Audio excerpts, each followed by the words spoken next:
you very much. We now move on to Amendment 9.1, and I call Lucy Coleman to move, please.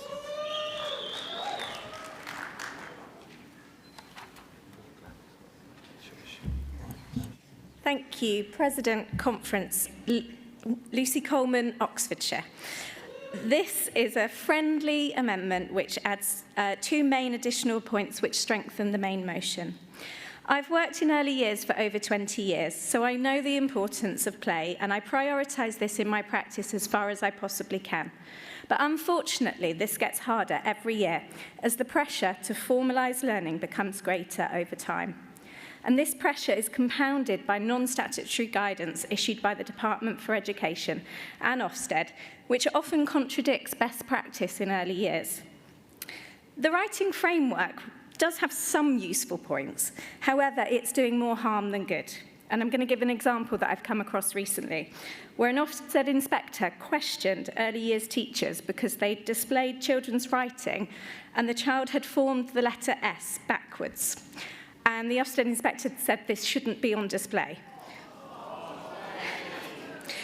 Anyone who works with young children will understand that this is a developmental stage, and many children reverse letters or do completely mirror writing, and writing should be celebrated whether it is correct or not. Schools are also feeling pressured into buying into expensive handwriting schemes. It's no coincidence that Read Write Inc. released their new handwriting scheme just days after the writing framework was published. And we know the impact that the expensive phonics schemes has had in reception classes and Key Stage 1, pushing out play, and now the writing framework threatens to further impact this. This amendment also highlights the recent debate in Parliament on continuous provision in Key Stage 1. This was a result of a petition with over 106,000 signatures, which argues that play should be a core part of learning in Key Stage 1. I was delighted to see this debate took place. It's something I'm really passionate about, and I've spoken at conference before about how early years doesn't end when children leave reception, and the importance of the characteristics of effective learning throughout a child's education. The definition of early childhood is defined as a period from birth to 8 years. This is a critical period of development for young children. They need movement, freedom, and access to nature. They need joy, creativity, and curiosity. They need time to develop their ideas, solve problems, to talk and collaborate with others. We know that play stimulates the brain, it builds neural connections, and it contributes to well-being. Children in Key Stage 1 do not need more formal learning, which creates stress and inhibits their curiosity. This year, I'm actually teaching in Year 1, and I'm trying to use my experience of early years to advocate for play. However, this is really challenging. The content of the national curriculum is huge. The focus on the phonics screening check, and now this increased focus on handwriting, leaves little room for play. We should actually be looking to Wales, Northern Ireland and Scotland, who have already implemented changes to their curriculums to incorporate play beyond the age of 5, recognising its importance. And finally, this amendment also highlights the role of the early years officer and asks for support so that districts can raise the profile of early years locally and build early years membership so that we can empower members to bring play into their workplaces. Let's be clear, play is not an add-on. Play is learning.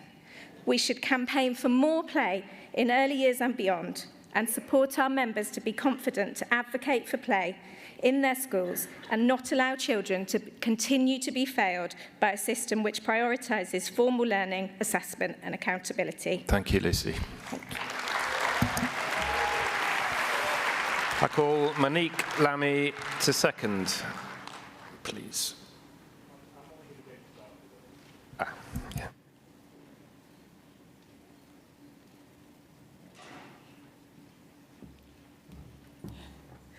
Thank you, President Conference. In preparing a few words to say in seconding this amendment, I thought I would actually read some of the writing framework guidance. It's a document that goes to 150 pages. Up to now, I'd read just the summary, and that was enough to know that they'd got it wrong again. In the case studies mentioned in the first section, there is just one throwaway comment about whether and to what extent each learner in the case study had developed good hand strength and coordination in nursery, mentioning nothing about reception. The child who developed these skills at that stage has gone on to be a successful and prolific writer by year 6, whereas the child with less developed fine motor skills before reception has struggled all the way through. The fact that the first child was a boy and the second was a girl was surprising to me. I work with, and I know that lots of girls are ready to pick up those pencils right from the get-go. And with boys, we need a lot more encouragement. But that aside, my main concern with these case studies was that there was no mention of how developing fine motor skills is a huge part of what we teach in reception. One of the 3 prime areas of learning in early years is physical development, covering not just fine motor, things like scissor skills, threading beads, manipulation of Duplo blocks and Lego pieces to strengthen those little fingers, but more importantly, gross motor skills, using climbing equipment, navigating obstacle courses, riding around on trikes and scooters. As it's all vital that children have strong core development before even starting to learn formal writing. But we need time to allow to develop their physical development, and children need to have quality time to develop all these skills, as well as the communication and language, as well as working out problems for themselves, to become independent and confident writers. They do this not through handwriting lessons, but through exploration, trying out different media, early mark making and emergent writing, which is again dismissed in a throwaway comment in the writing framework as not being a vital step in children's writing development. They use the reference to the fact that in speech, children burbling and gurgling, that's all part of early speech. But emergent writing doesn't really matter, doesn't happen with everybody. Using chalk on the playground, making big shapes with water and brushes on the walls outside, telling you what they've written, and being so excited when they can actually read back something that they've written themselves. Of course, we still need to teach them about pencil grip and letter formation, but that does not need to be taught distinctly from continuous provision and play, as suggested by the framework. In fact, the more that we can encourage a love of mark making throughout children's play, the more they will be willing to become writers. Please vote for this amendment. Thank you. Thank you, Monique. I've heard 28 moved. Is it seconded? Seconded, okay. So this is to move to the vote on Amendment 9.1. Can I see all those in favour of moving to the vote on 9.1, please? Thank you. Any against? That has carried, so we will now vote on 9.1. Can I see all those in favour, please? Any against? Thank you. Any abstentions?